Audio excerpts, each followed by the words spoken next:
नमस्कार दोस्तों। आप सभी का स्वागत है आपके अपने चैनल मैथ्स बाय विजय रघुवंशी में। यह कंपाउंड इंटरेस्ट यानी चक्रवृद्धि ब्याज का पार्ट 2 है। पार्ट फर्स्ट में हमने सभी जरूरी फॉर्मूला और बेसिक प्रश्न समझे थे, और अगर आपने वह वीडियो नहीं देखा है तो पहले उसे जरूर देखिए, क्योंकि आज हम उससे थोड़ा कठिन लेवल के प्रश्न करने वाले हैं। यह video SSC, railway, bank, police, पटवारी, व्यापम और टेट जैसी सभी प्रतियोगी परीक्षाओं के लिए महत्वपूर्ण है। दोस्तों, या अगर आपको लगता है कि कंपाउंड इंटरेस्ट कठिन चैप्टर है तो आज का वीडियो आपके लिए बहुत ही मददगार है, क्योंकि आज हम ऐसे प्रश्न करेंगे जो परीक्षा में बार बार पूछे जाते हैं। तो आइए, क्या है आज का पहला प्रश्न हम लेते हैं। पहला प्रश्न हमारा है, कोई धन 5 वर्ष में 6,250 रुपये तथा 7 वर्षों में 7,840 रुपये हो जाता है। चक्रवृद्धि ब्याज की वार्षिक दर क्या है? ठीक है, यहां पर आपको क्या पता करना है? दर पता करना है। 5 वर्ष का जो मिश्र धन है वो कितना दिया है? यहाँ पर 6,250 रुपये। और 7 वर्ष का मिश्र धन कितना दिया है? 7,840 रुपये। और आपको पता क्या करना है? ब्याज की वार्षिक दर पता करना है। तो पिछले भाग में भी हमने क्या बताया था, उसी फॉर्मूले से हो जाएगा जी। यानी आर बराबर क्या हो जाता है, जब इस प्रकार दो अलग अलग समय का मिश्र धन यदि दिया हो तो आर बराबर आप कर सकते हो A2/A1, मतलब दूसरा वाला मिश्र धन, और बटे पहला वाला मिश्र धन की पावर में यहाँ पर 1/T2 माइनस T1। ठीक है, यानी बड़े वाले समय में से छोटा वाला समय माइनस कर देंगे, और फिर माइनस और इनटू में 100। इस फॉर्मूले का यूज हम यहाँ पर कर सकते हैं। ठीक है, देखें यहाँ पर क्या बनेगा आपके पास। A2 यानी कितना यहाँ पर 7,840 रुपये, तो 7,840, और बटे में A1 मतलब पहला वाला मिश्र धन यानी 6,250, तो 6,250 की पावर कितनी है? 1/T2 माइनस T1 मतलब 7 माइनस 5 यानी 2, यानी 1/2 माइनस 1, और इनटू में यहाँ पर कितना है? 100। ठीक है, इसको यहाँ पर हम क्या कर देते हैं? सॉल्व कर देते हैं। तो देखें, 0 से 0 कट जाएगा। अब कितना आएगा यहाँ पर? क्या 784/625। अब चूंकि इसकी पावर कितनी है? 1/2 है। जब भी किसी की पावर 1/2 मतलब उसका वर्गमूल लेंगे, स्क्वायर रूट लेंगे, यानी आर बराबर यहाँ पर क्या बनेगा? तो 784 का वर्गमूल यानी कितना आता है? 28 आता है, बटे में 625 का वर्गमूल यानी कितना आता है?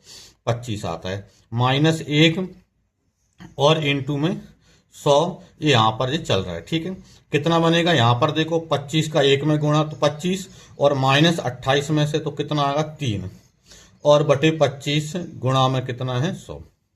ठीक है, इसको काट दें, 25 से काटेंगे तो 25 चौको 100, 4 का गुणा 3 से करेंगे तो 4 3 12। इसका मतलब ये है कि ब्याज की जो वार्षिक दर है वो कितनी आ जाती है? यहाँ पर 12% ब्याज की वार्षिक दर आ जाती है। ठीक है, चलते हैं अगले प्रश्न पर। देखें तो अगला प्रश्न है।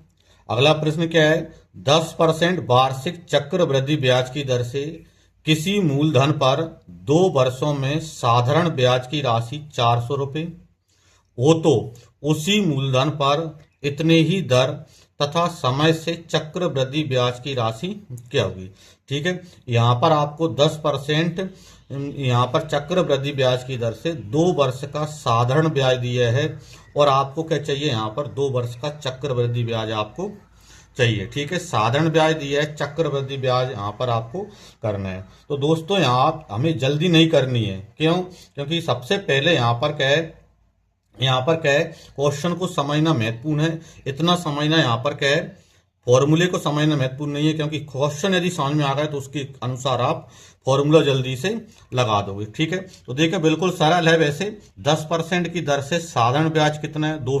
400 रुपये है, और हमें क्या चाहिए? चक्रवृद्धि ब्याज चाहिए। तो चक्रवृद्धि ब्याज चाहिए, कंपाउंड इंटरेस्ट चाहिए। तो इसका मतलब ये है कि जैसे यहाँ पर साधारण ब्याज 2 वर्ष का 400 रुपये है। ठीक है, तो 400 तो ये है ही। अब मैं यहाँ पर क्या करने वाला हूं, हम जानते हैं कि चक्रवृद्धि ब्याज में ब्याज पर ब्याज लगता है। मतलब जैसे 2 वर्ष का ब्याज यदि 400 रुपये है तो पहले वर्ष ब्याज 200 रुपये बना होगा। ठीक है। और दूसरे वर्ष भी ब्याज कितना बना होगा, 200 रुपये बना होगा। तो पहले वर्ष जो साधारण ब्याज 200 रुपये बना था और चक्रवृद्धि ब्याज भी 200 रुपये ही बना होगा। अब दूसरे वर्ष क्या बनेगा, तो दूसरे वर्ष क्या है, चक्रवृद्धि ब्याज 200 तो बनेगा ही, और 200 का यहाँ पर क्या है, 200 पर ब्याज और लग जाएगा, मतलब ब्याज पर ब्याज और लग जाएगा। यानी कहने का मतलब ये है कि साधारण ब्याज 400 रुपये है, तो चक्रवृद्धि ब्याज 400 प्लस पहले वर्ष के ब्याज का ब्याज और जोड़ दो। पहले वर्ष का ब्याज 200 और 200 का 10% ब्याज बनेगा, तो 200 का 10% और इसमें प्लस कर दो। ठीक है, यानी क्या, दो जीरो से दो जीरो, तो कितना बनेगा यहाँ पर 400 और प्लस में 10 गुणा 2 यानी 20, यानी 420। यानी 2 वर्ष का चक्रवृद्धि ब्याज जो है वो कितना यहाँ पर 420 रुपये है यहाँ पर। ठीक है, तो यहाँ पर महत्वपूर्ण चीज है कि यहाँ पर चक्रवृद्धि साधारण ब्याज दिया, चक्रवृद्धि ब्याज निकालें, तो चक्रवृद्धि ब्याज क्या होता है, ब्याज पर ब्याज लगता है। ठीक है, 400 रुपये तो है ही, लेकिन पहले वर्ष का ब्याज कितना है, 200 है, तो 200 रुपये का ब्याज और लगना है। ठीक है, दूसरे वर्ष में, पहले वर्ष में तो समान बनेगा। देखें तो अगला प्रश्न है हमारा, क्या दिया है, 20% वार्षिक चक्रवृद्धि ब्याज की दर से किसी मूलधन पर 3 वर्षों में साधारण ब्याज की राशि 750 रुपये है, तो उसी मूलधन पर उतनी ही दर तथा समय से चक्रवृद्धि ब्याज की राशि क्या होगी। ठीक है, यहाँ पर क्या है, 3 वर्ष का साधारण ब्याज दिया है और 3 वर्ष का चक्रवृद्धि ब्याज आपको पता करना है। जबकि पिछला प्रश्न क्या था, उसमें 2 वर्ष का था और 2 वर्ष का चक्रवृद्धि ब्याज आपको पता करना है। ऐसे प्रश्न बैंक, एसएससी, सीजीएल वगैरह में बहुत ही यहाँ पर पूछे जाते हैं। तो देखें, इसको थोड़ा सा मैं हटके करके बताने वाला हूं। इसमें क्या दिया, 3 वर्ष का साधारण ब्याज कितना है, 750 रुपये। अब आप देखें यहाँ पर 3 वर्ष का साधारण ब्याज 750 है, इसका मतलब 1 वर्ष में कितना बनेगा, तो 3 दूनी 6, 3 5 15, मतलब 250। यानी पहले वर्ष का साधारण ब्याज कितना है, 250 रुपये है। अब यहाँ पर क्या है, चक्रवृद्धि ब्याज की यदि हम बात करते हैं, कंपाउंड इंटरेस्ट की यदि हम बात करते हैं, तो चक्रवृद्धि ब्याज पहले वर्ष कितना बनेगा, 250 ही बनेगा, क्योंकि पहले वर्ष साधारण ब्याज भी 250 बनेगा और चक्रवृद्धि ब्याज भी 250 ही बनेगा, क्योंकि साधारण और चक्रवृद्धि ब्याज प्रथम वर्ष में समान बनते हैं। फिर प्लस दूसरे वर्ष, फिर उसके बाद जो चक्रवृद्धि ब्याज होता है प्रति वर्ष 8% की दर से बढ़ जाता है।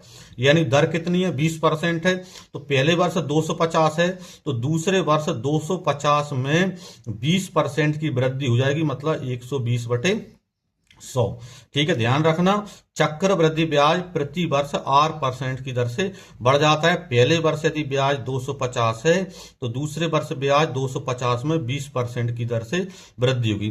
फिर तीसरे वर्ष का ब्याज कितना बनेगा, तो तीसरे वर्ष का ब्याज फिर 20% बढ़ जाएगा, मतलब 250 गुणा 120/100 और फिर दोबारा 120/100।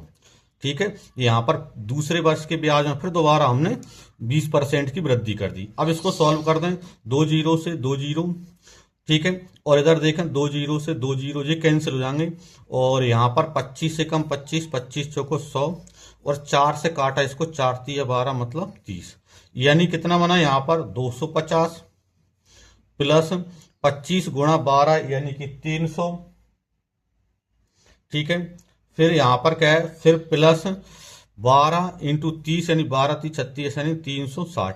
यानी इसका मतलब यह है कि पहले वर्ष का ब्याज 250 रुपये है, केवल दूसरे वर्ष का ब्याज 300 है और तीसरे वर्ष का ब्याज कितना है, 360 रुपये है। इन तीनों को जोड़ेंगे तो हमको कितना मिलेगा, यहाँ पर 910 रुपये।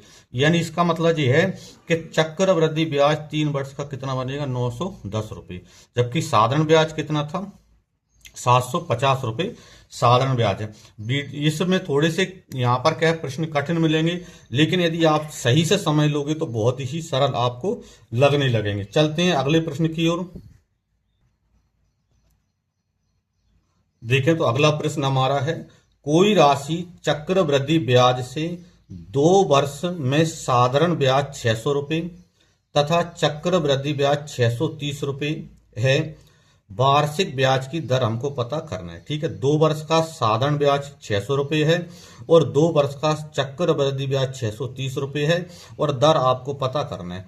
तो दर पता करना है तो ये सीधा सा है, क्योंकि यहाँ पर 2 वर्ष का साधारण ब्याज यदि 600 है और 2 वर्ष का चक्रवृद्धि ब्याज यदि 630 रुपये है, मतलब 30 रुपये ज्यादा है।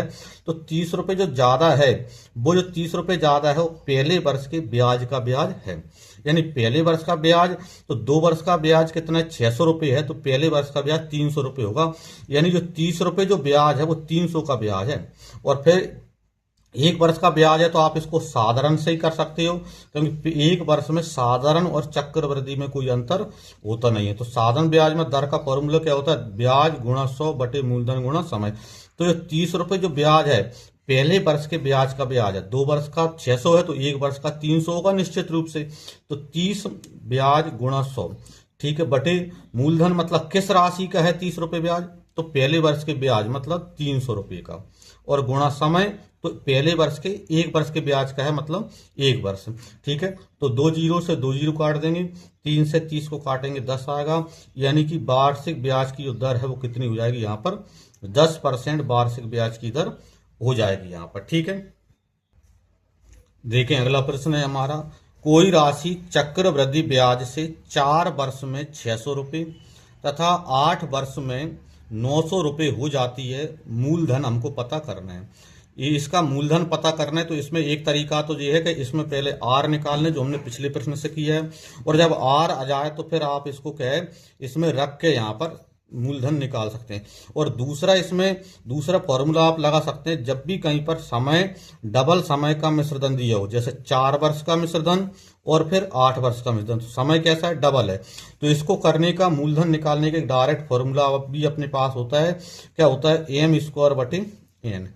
एम मतलब यहाँ पर क्या, पहला वाला मिश्रधन कितना है 600, तो 600 का स्क्वायर मतलब 600 इंटू 600 और बटे एन मतलब दूसरा वाला मिश्रधन मतलब कितना है 900। लेकिन कब काम करेगा, जब समय कैसा हो, डबल समय का मिश्रधन दिया हो। तो देखें 2 जीरो से 2 जीरो कैंसिल हो जाएगा, 3 दूनी 6 और 3 तिया 9 और 3 दूनी 6 और 3 से काटेंगे तो 3 दूनी 6। ठीक है, यहाँ पर क्या है, यानी 200 गुणा यहाँ पर 2 यानी कितना 400 रुपये, यानी वह मूलधन कितना है 400 रुपये वह मूलधन की राशि है। लेकिन ये फॉर्मूला काम कब करेगा, जब समय कैसा हो एकदम डबल हो और मूलधन हमसे पूछे तो मूलधन निकालने के लिए आप इसका यूज कर सकते हैं। तो दोस्तों अगले प्रश्न पर चलते हैं। कोई धन 3 वर्ष में 4 गुना हो जाता है तो चक्रवृद्धि ब्याज से कितने वर्ष में 64 गुना हो जाएगा। ठीक है, क्या दिया है, 3 वर्ष में 4 गुना हो जाता है तो कितने वर्ष में 64 गुना हो जाएगा। मतलब 4 गुने का मतलब ये है कि जैसे 1 रुपये था तो 3 वर्ष में 1 का कितना होगा, यहाँ पर 4 हो गया। ठीक है, अब 64 गुना कितने वर्ष में हो जाएगा, तो हर 3 वर्ष में 4 गुना हो रहा है तो 1 रुपये का 4 रुपये होगा 3 वर्ष में। फिर अगले 3 वर्ष में आप देखोगे तो 4 का फिर 4 गुना मतलब 16 हो जाएगा। फिर अगले 3 वर्ष में, तो अगले 3 वर्ष में 16 का फिर 4 गुना मतलब 64 हो जाएगा। तो 64, 1 का 64, ये पूछा कितने वर्ष में 64 हो जाएगा, तो 3 3 6 और 3 9, यानी इसका मतलब ये है कि वह जो मूलधन है 9 वर्ष में कैसा हो जाएगा 64 गुना हो जाएगा। तो 9 वर्ष आपका आंसर इसका आ जाएगा। अगले प्रश्न पर आ जाते हैं। क्या दिया है, कोई धन चक्रवृद्धि ब्याज से 7 वर्षों में 3 गुना हो जाता है तो 21 वर्ष में कितना गुना हो जाएगा। ठीक है, पिछले से ये यहाँ पर थोड़ा सा हटका है, उसमें गुना दिया था, समय पूछा था, इसमें समय दिया है, गुना पूछा है। तो क्या दिया, 7 वर्ष में 3 गुना हो जाता है, मतलब 1 रुपये यदि आपने दिया है तो 7 वर्ष में 1 का 3 गुना मतलब 3 हो जाएगा। फिर अगले 7 वर्ष में 3 का फिर 3 गुना मतलब 9 हो जाएगा। ठीक है, तो 7 और 7 14 वर्ष हो गए। फिर अगले 7 वर्ष में 9 का फिर 3 गुना मतलब कितना हो जाएगा 21। ठीक है, यहाँ पर ठीक है, सॉरी 9 3 27 हो जाएगा।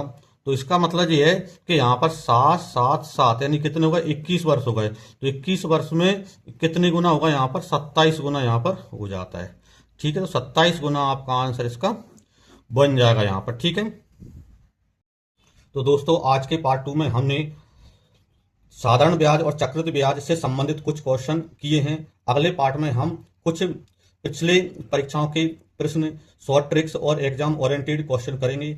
अगर वीडियो पसंद आई हो तो लाइक करें, शेयर करें और चैनल को सब्सक्राइब जरूर करें। मिलते हैं अगले वीडियो में, जब तक के लिए सभी के लिए जय श्री राम।